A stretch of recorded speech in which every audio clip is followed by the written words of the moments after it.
Hello everyone, my name is Ryan Cam and welcome back to the AFI project. Today we'll be taking a look at the classic biopic from the 1960s, Lawrence of Arabia. This was directed by David Lean, the director of The Bridge on the River Kwai, which will be coming up in a later entry in this series, and it starred Peter O'Toole, Alec Guinness, Omar Sharif, Claude Rains, and too many other great actors to mention. And this movie tells the true story of Thomas Edward Lawrence, played by O'Toole, a man who during World War I helped several Arab tribes take over the cities of Aqaba and Damascus. The movie looks at Lawrence as a soldier. It also looks at him as a person, in his loyalty to either Arabia or England, his brief leadership of the Arab Council, and the struggles with his ego and his ideas of violence in war. This is a movie that I have seen multiple times over. I even saw it in my local movie theater when it was brought back for a TCM Fathom event. It was a very long night, but it was well worth it. There are not that many people that have a lot of patience for older movies, but no matter who I talk to, if I bring up Lawrence of Arabia, people are like, "Oh yeah, that movie's awesome." And yeah, they're all correct, because Lawrence of Arabia is, in my opinion, one of the best movies ever made.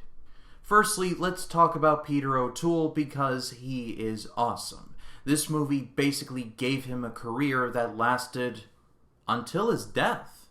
This movie also has Lawrence in one of the best character arcs in any movie. It starts out, at the beginning of the first act, and he's just, he's one of, the groundling soldiers. He's basically a private, but he has such a high opinion of himself. He's so cocky that he's the type of guy that will point something out on a map without even looking on it and extinguish matches with his fingers.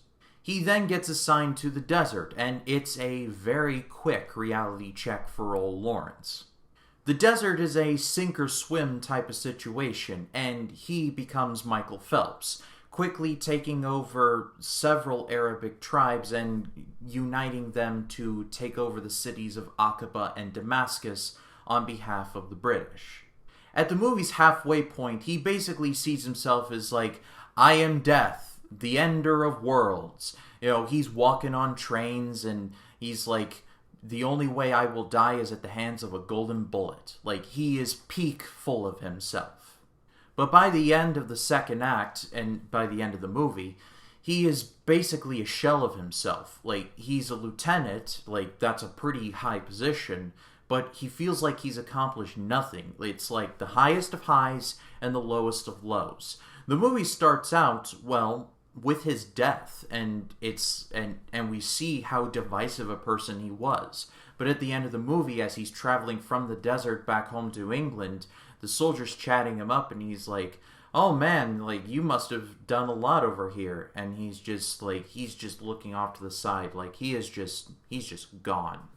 Now let's talk about Omar Sharif as Ali, aka the only guy who gives Lawrence any kind of resistance. He's the guy who basically says, "Lawrence, you can't do that." And Lawrence is like, "Why can't I?" And he's like, "Well, for all of these reasons." And Lawrence is like, "Let's do it anyway." And Ali just goes. But Sharif really doesn't get talked about a lot in this movie, and it's a shame because I think he was really good. Someone who's also really good in the movie is Sir Alec Guinness as Prince Faisal.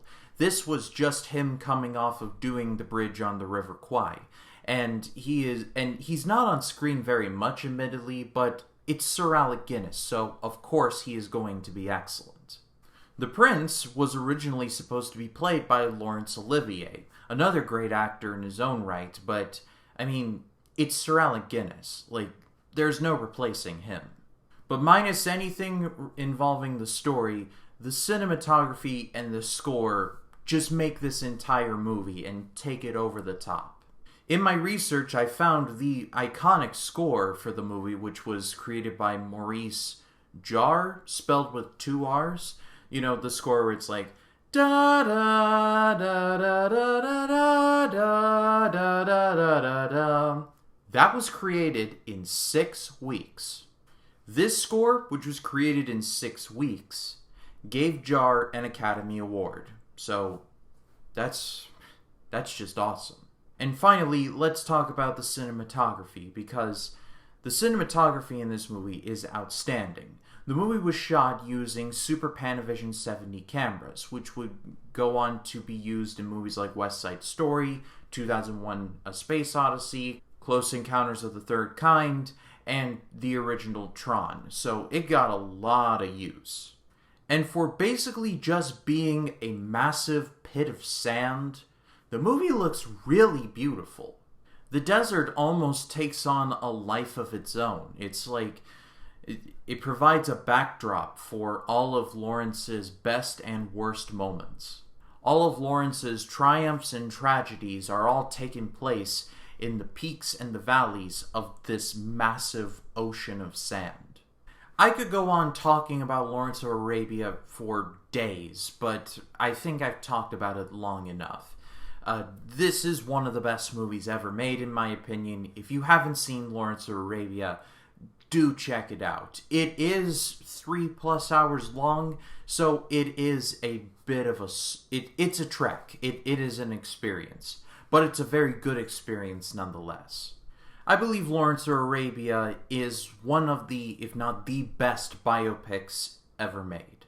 But that is all for me, guys. Thank you so much, as always, for watching. Next time on the AFI project, we're going to be jumping about 30+ years to 1993, where we're going to be talking about Steven Spielberg's wartime classic, Schindler's List. If you like this video, please be sure to leave a like, comment your thoughts on Lawrence of Arabia in the comments, and if you like this video and you want to see more like it, hit the subscribe button and click the bell to allow notifications. That way, when a new video drops, you'll be the first to know. My name is Ryan Cam, and I'll see you in the next one.